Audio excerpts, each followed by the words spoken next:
the more ignored parts of policy is that there are very, very few tools that have been used, so they exist, but that have been used to understand as to whether policies lead to trade-offs for development versus environment, for example.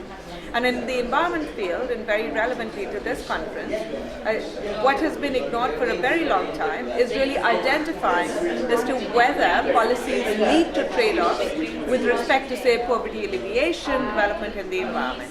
And environment is really the classic case that this occurs, because of which it also gets discounted a lot.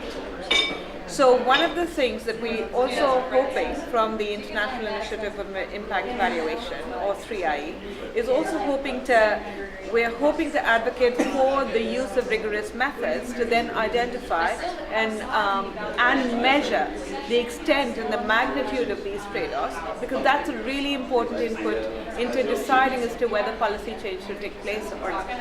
So let's take, for example, India. There are 400 million people there who have no access to electricity at all. And I suppose on one hand you would have to say they need access to electricity if their lives are going to be raised to even a sort of adequate level or below adequate level. And on the other side you'd have to say that can't happen, I guess, with coal. How do you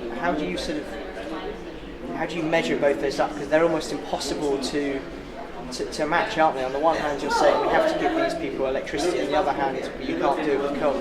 Very good. So I'm going to sort of shift the question a little bit, because I've been talking about this and it's an area that I can inform in a much more rigorous way, which is that in a lot of cases we sort of assume that there are trade-offs. So for example, when you introduce a policy, say that increases agricultural productivity, one can imagine that price increases or road building, for example, gives you access into forested areas. It increases agricultural and rural incomes, but then on the other side it also leads to land degradation and reduction of forests.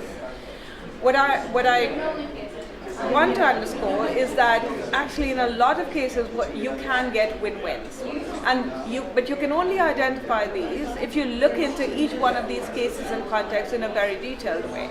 So I can give you a situation, and this is one of the studies that I also presented, where a reduction in cost, for example, which in agricultural cost leads to increased profitability, but it leads to increased profitability in a way that it actually reduces or takes back the agricultural frontier, and therefore reduces the pressure on forests, because people start to intensively cultivate the land that they have rather than cultivate on the extensive frontier. So in the case that you presented, I can imagine, and again this needs to be examined much more closely, that as you build, say, microgrids or micro hydro grids, they lead to increased generation of electricity without really discounting or diminishing the development effects or bringing about environmental effects. And when you talk about development, I guess for politicians it's so important to be able to show their citizens development, and they work on quite short time scales, and keeping happy people is probably more important than keeping a happy environment, particularly over the short term. How does this kind of fit in with politics, and what sort of leaders are trying to do? Because again, you look at India and you look at what the current government is very clear that it wants to give electricity to the people and promote development. Is there a kind of middle path? Is there a sort of politically feasible middle path? So it's a really good question. I mean, these are the first part of this big conundrum or problem is definitely a discounting of environmental benefits, because they tend to go far into the future, and then they get traded off against development benefits, which are much more close by. And the second is, of course, the tragedy of the commons. You don't know as to who's really going to own the deleterious effects of policy. I think both of these require definitely great ownership, and so you do need to navigate the politics of this much better. But I think, and I can't stress this enough, I think the second part of this is definitely about measurement, and really knowing as to what is the negative effect that's going to occur, and really bringing the numbers back to the people and letting them decide.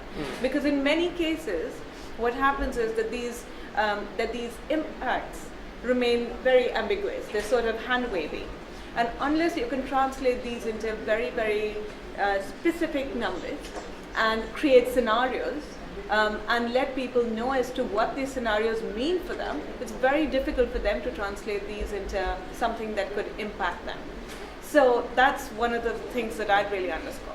And I guess finally, picking up on what you've just been saying, I mean, when you look at, say, China, and you look at the smog in Beijing, they had a recent marathon there, and half the people seem to be wearing masks. I mean, it's horrendous. Are those kind of examples that make your job easier in terms of being able to show, look, you can develop, but if you develop this way, it's going to have a negative impact, so short term and long term.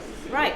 It does have to build that scenario, but I think a lot of the communication behind climate science is really, the challenge of communication lies in essentially building these kinds of scenarios. I think the IPCC tried to deal with it a few years ago when they sort of shifted their very, very abstruse technical language and then created these probability bands and sort of said, okay, this is extremely, extremely probable, and then this is less probable, etc., so that it got people to understand as well as to what this meant for them. And I think it does require then these very manifest images that are required for scenarios to be built around them. So I'm not sure that it makes my job easier or the Jeff's job easier, but it definitely helps to translate impacts into visions.